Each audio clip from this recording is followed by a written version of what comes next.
There are two more gram-positive rods that we're going to cover, and they're both non-spore forming. The one we're going to discuss in this segment is Corynebacterium diphtheriae, the cause of diphtheria. This scene will take place at a bullfight, and we've entitled it Corazón de la Corrida, which means heart of the bullfight.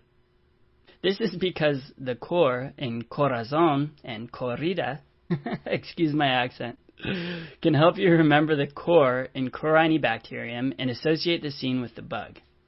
Let's start off by drawing our bullfighting stadium. Of course, we're using the familiar violet hues in the stadium to help you remember that diphtheriae is gram-positive. The second thing you should know is that diphtheriae is often described as having a club shape in a Y or V formation. It is also described as containing metachromatic granules that stain with aniline dyes.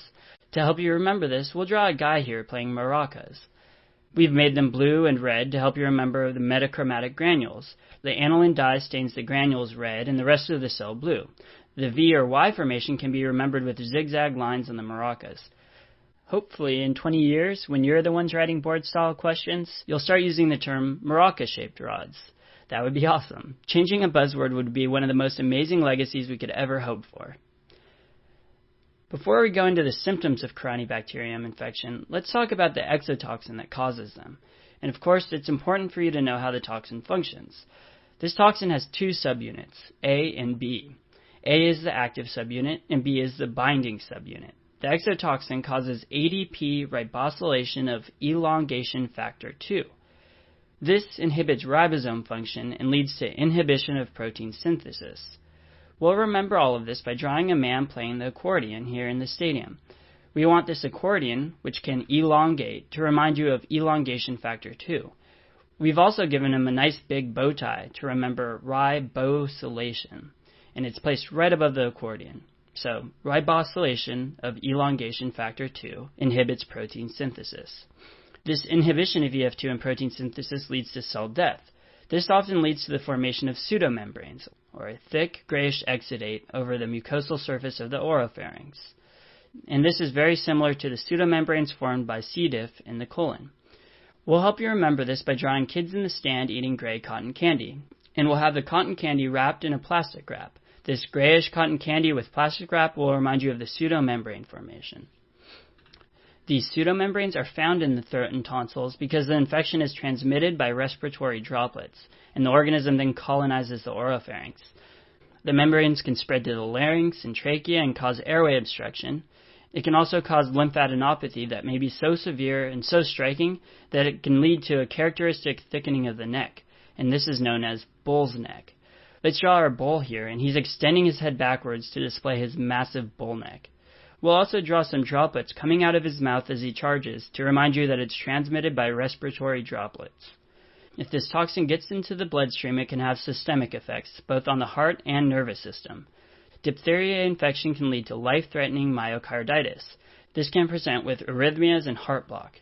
To remember these cardiotoxic effects of diphtheria, we're going to use our matador, and we're going to give him a cape in the shape of a heart.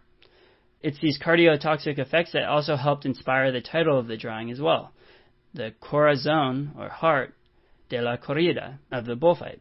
Since this is the potentially lethal effect of diphtheria, it's important, and it's why it's the center stage of our entire drawing. Additional presenting symptoms include local paralysis that generally begin in the posterior pharynx and can lead to other cranial nerve deficits.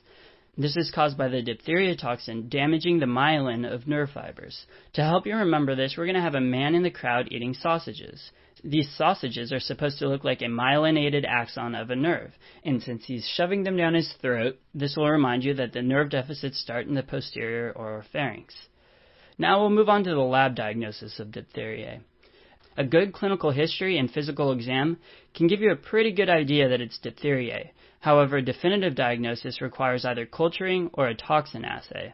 So you swab those grayish membranes and then plate them, and you'll plate them on two special agar that you'll need to at least be able to recognize. These are tellurite and Loeffler's media. To remember the tellurite media, we'll draw a large screen like in any sports arena, and we'll write telly on it to reinforce the word tellurite.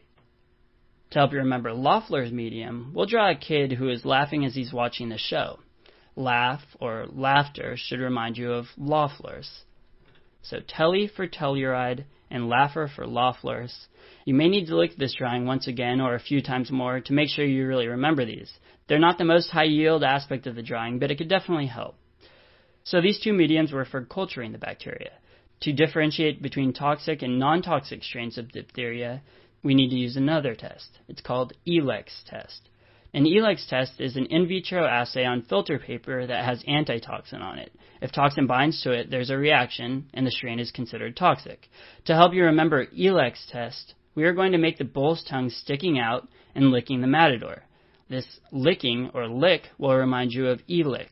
In question stems, the patients who get diphtheria are often immigrants, and this is because examiners are trying to clue you in on the fact that these kids may not have been vaccinated. In developed countries, children are routinely vaccinated for diphtheria, and so we need to know this vaccine. It's a toxoid vaccine, which means it consists of inactivated exotoxin bound to protein. It's often given with tetanus toxoid and acellular pertussis vaccine, and this toxoid vaccine can produce a very powerful IgG response. To help you remember this vaccine, we'll draw syringes, our vaccine symbol, sticking into the side of the bull. This imagery should be easy to remember because the syringes look like those short spears or barbs used in actual bullfighting. We've made them the color green, like the bow tie, because the bow tie represents the toxin, so the green vaccine should represent a toxoid vaccine. So if somebody presents with symptoms because they weren't vaccinated, the only real treatment we have is passive immunization, or administering antitoxoid. Since this is fairly easy to remember, we didn't include a memory hook specifically for it, but I thought it would be worth mentioning. And that's all we have for diphtheria.